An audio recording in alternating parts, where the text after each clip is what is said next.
Et nous commençons dans la prairie, Annie. Dans la prairie, la petite maison dans la prairie. Oui. Elle est jolie. Voilà. Mais non, de temps en temps. C'est du lancement, ça. Annie, non, mais- merci d'être venue. Alors, sujet suivant. Construire sa maison dans une charmante prairie, c'est le rêve de beaucoup de monde. Le problème, c'est que quand on commence à se frotter à l'administration, parce que soudainement, vous apprenez que votre terrain qui était à bâtir, puisque vous voulez construire quelque chose, Ouais. mais il ne l'est plus. C'est D'accord. un machin vert et que donc vous ne pouvez rien y faire.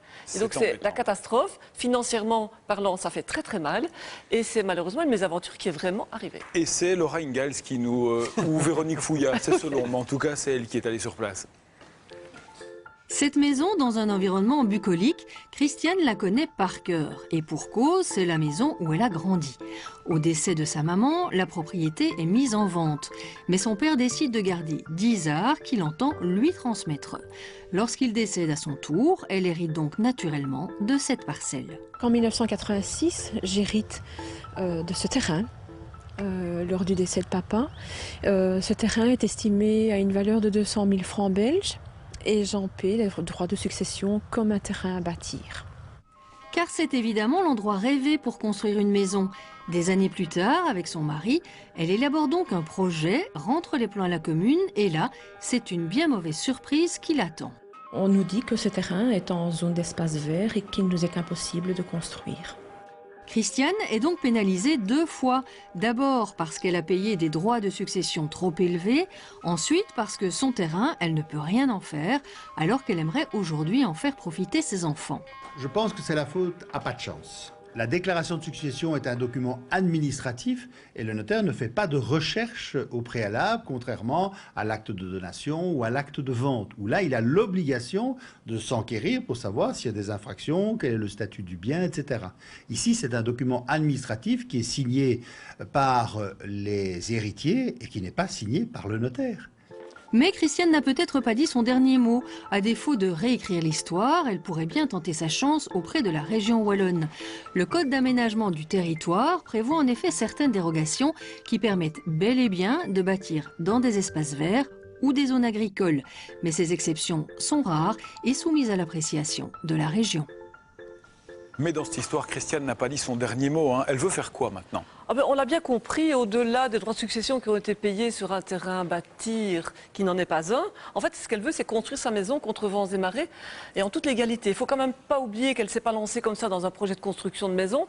Il y a un contrat qui a été signé avec un constructeur et heureusement qu'elle a eu la présence d'esprit d'instaurer une clause, une condition suspensive sous réserve de l'acceptation du permis d'urbanisme. Parce que pour le moment, elle est nulle part. Or, il y a des prêts en cours, etc. Donc, elle, son truc, son rêve, c'est de construire cette maison. Alors, on l'a évoqué dans le reportage, on est en zone d'espace vert, alors il y a des possibilités d'obtenir des dérogations au sein de la région wallonne, mais bon, on ne va pas rentrer ici dans les détails, c'est extrêmement technique. Le problème, c'est qu'elles ne sont pas souvent accordées, ces dérogations, et que donc elle va devoir batailler dur et vilain contre la région wallonne pour obtenir ce qu'elle veut. Alors, petite chose aussi, peut-être bon à savoir pour les années qui viennent, pour le moment, en région wallonne, il y a le fameux quatuple, le code wallon d'aménagement du territoire, qui va être modifié. On parle maintenant de 2016, il devait déjà être modifié en 2015.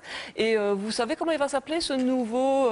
Il s'appelle déjà comment là maintenant le quatuple, Oui, et maintenant ça va être le CODT, Oui. c'est le code d'aménagement de développement territorial, CODT, voilà. Ah oui, c'est Comme ça, vous savez quelque chose. Avec les postillons qui vont avec, ça va être un petit peu gênant quand on va devoir dire ça. Et alors la déclaration de succession, moi je tombe un peu des nues, c'est pas le notaire qui doit faire ça. Ah ben non, pas du tout, on l'a bien entendu dans le reportage. En fait, c'est quoi une déclaration de succession? C'est simplement une formalité fiscale qui va permettre aux receveurs de l'enregistrement TVA et des domaines de calculer les montants des droits de succession qui seront dus par les héritiers. Et quand vous recevez la page, je peux vous signaler que chacun a un petit nom dans une case, et à côté de son nom, il y a le petit chiffre. Ceci dit, on peut le demander à son notaire de le faire. Oui, alors on le peut se demande, faire vous avez parfaitement raison Raphaël, on le demande à son notaire quand? C'est quand la succession est assez compliquée, il y a des terrains, il y a des immeubles, il y a peut-être déjà des mésententes entre les héritiers, il y a des mineurs d'âge, et donc tout ça fait que la succession devient compliquée et qu'on a intérêt à passer par le notaire, mais on l'a bien entendu, il n'y a aucune obligation légale pour le notaire de passer par un notaire pour remplir la déclaration de succession,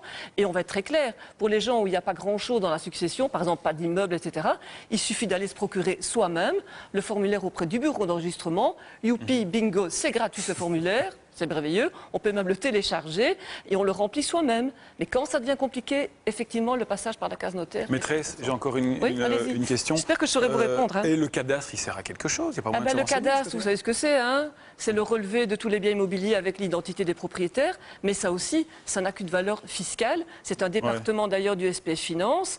Mais ça n'a pas une valeur juridique. Les renseignements que vous y trouvez n'ont pas une valeur probante, comme on dit en droit. Et donc ça veut dire que ce sont des indications qui sont données.